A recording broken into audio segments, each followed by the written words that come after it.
On a small island called Madeira in Portugal, surrounded by the deep Atlantic Ocean and steep mountains, a boy was born on February 5, 1985. His name was Cristiano Ronaldo dos Santos Aveiro. At the time, nobody could have imagined that this skinny little boy from a poor neighborhood would one day become one of the greatest footballers in history. Ronaldo's childhood was not easy. He grew up in a tiny, crowded house with his parents and siblings. The walls were old, the rooms were small, and money was always short. His father, José Diniz Aveiro, worked as a gardener and part-time kit man for a local football club. His mother, Maria Dolores, worked as a cook and cleaner just to keep food on the table. Some nights, the family had only soup and bread for dinner. But despite the poverty, Cristiano always carried a strange energy inside him. An obsession: football. While other kids played with toys, Ronaldo played with a football. He slept with it beside his bed, carried it around the neighborhood, and kicked it against walls for hours. Sometimes his mother would shout from the kitchen, "Cristiano, you're going to break the windows." But he would laugh, grab the ball again, and continue playing. The streets of Madeira became his first football field. He played for hours every day under the hot sun, often barefoot because his shoes were old and worn out. The other children noticed something special about him very early. He was faster, more aggressive, more determined, and when he lost a game, he cried. Not because he was weak, but because he hated losing. At school, Ronaldo was not considered a great student. He struggled to focus in class because football consumed his mind every second of the day. Teachers often complained that he talked too much about football and never paid attention. One teacher once told him, "You'll never achieve anything if you keep dreaming about football." While other kids played with toys, Ronaldo played with a football. He slept with it beside his bed, carried it around the neighborhood, and kicked it against walls for hours. Sometimes his mother would shout from the kitchen, "Cristiano, you're going to break the windows." But he would laugh, grab the ball again, and continue playing. The streets of Madeira became his first football field.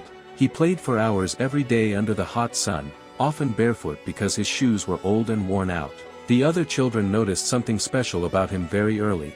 He was faster, more aggressive, more determined, and when he lost a game, he cried. Not because he was weak, but because he hated losing. At school, Ronaldo was not considered a great student. He struggled to focus in class because football consumed his mind every second of the day. Teachers often complained that he talked too much about football and never paid attention.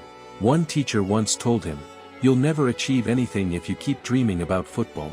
Those words stayed in Ronaldo's mind for years. He didn't answer back, but deep inside, he promised himself that one day the world would know his name. When Ronaldo was 8 years old, he joined a small football club called Andorinha, where his father worked as the kit man. The club was tiny, the training ground was rough, the equipment was old, but for Ronaldo, it felt like heaven. After practice ended, the other kids would go home. Cristiano stayed. He trained alone for hours, dribbling around rocks, kicking the ball against walls, practicing control over and over again until sunset. Sometimes it became so dark that he could barely see the ball. Still, he continued. His mother would often watch him from a distance and whisper to herself, "This boy is completely crazy about football." At age 10, Ronaldo moved to a bigger local club called Nacional. There, he faced tougher competition. Many of the boys came from richer. Cristiano Ronaldo didn't become great because life was easy. He became great because he refused to let hardship defeat him. That poor boy from Madeira became one of the greatest footballers the world has ever seen. But the hardest chapter of his life had not even begun yet. At just 12 years old, Cristiano stood inside Madeira airport with tears filling his eyes. The small island where he had spent his childhood was behind him now. Everything familiar was slowly disappearing. His mother held him tightly. For a moment, neither of them spoke. The airport around them was noisy, filled with strangers dragging suitcases and rushing toward flights, but for Cristiano, the world felt completely silent. He was terrified. Not of football, not of failure, but of being alone. His mother gently touched his face and whispered, "Cristiano, listen to me carefully. Life is going to hurt you. People will laugh at you. Some will try to break you, but never stop believing in yourself." Cristiano nodded while trying not to cry. Then came the final call for boarding. That was the moment everything changed. The 12-year-old boy picked up his small bag and slowly walked toward the gate. Halfway there, he turned around one last time. His mother was crying. His sisters were crying, even his father, who rarely showed emotions, looked broken. Cristiano wanted to run back to them. He wanted to stay home. But deep inside, another voice whispered, "If you go back now, your dream ends here." So he kept walking.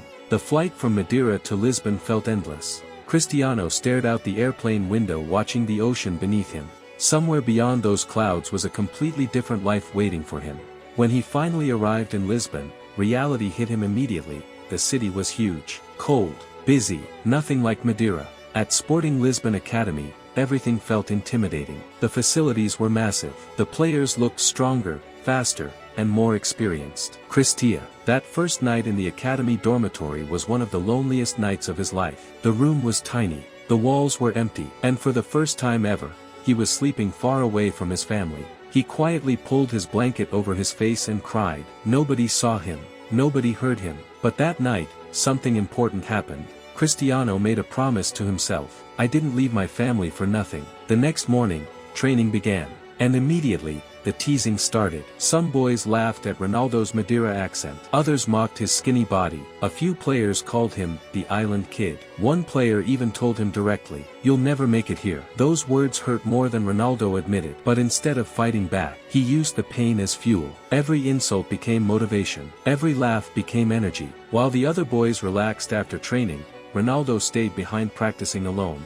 He ran extra laps around the field until his legs felt numb that he practiced dribbling endlessly. Shot after shot, skill after skill, hour after hour. The coaches began noticing something unusual. Cristiano was obsessed. Not just talented, obsessed. One evening, after a brutal training session, a coach found Ronaldo alone on the field practicing free kicks in the rain. The coach walked toward him and asked, "Why are you still here?" Cristiano looked at the goalposts and quietly replied, "Because somebody out there is training harder than me." That mentality shocked everyone. At 13 years old, most kids wanted fun. Cristiano wanted greatness. Back in Madeira, his mother constantly worried about him. Sometimes she would receive phone calls from Ronaldo late at night. He tried to sound strong, but she could hear the sadness in his voice. "Mama, I miss home." Those words shattered her heart every time. But she always answered the same way, "You're stronger than this." And slowly, Cristiano became stronger. By age 14, Ronaldo had tran. The teacher reportedly insulted his Madeira accent and embarrassed him in front of the class. Cristiano exploded with anger. In frustration, he threw a chair. That incident nearly ruined everything. Soon after, Ronaldo left school completely to focus only on football. People thought he was crazy. A poor kid, no education, no guarantee of success, only a dream. But Ronaldo believed in himself more than anyone else ever could. At Sporting Academy, he quickly climbed through the youth ranks. Coaches were amazed by his speed and technical ability. But talent alone wasn't what made Ronaldo different. It was his mentality. If he lost during training, he became furious. If another player performed better, Ronaldo trained harder the next day. He hated being second. One teammate later said, "Cristiano acted like every practice session was the World Cup final." Then, at age 15, disaster struck. During training, Ronaldo suddenly felt severe pain in his chest. Doctors soon discovered he had a serious heart condition called tachycardia. His heart was beating dangerously fast. The doctors explained that surgery was necessary. Without it, his football career could end forever. Cristiano was terrified. His mother broke down crying when she heard the news. For a moment, all his dreams seemed to disappear. Everything he had sacrificed, everything his family had suffered for, could vanish overnight. The surgery was scheduled immediately. As Ronaldo entered the hospital, fear filled his mind. What if he never played football again? What if this was the end? But even lying on the hospital bed, he refused to give up. The surgery was successful.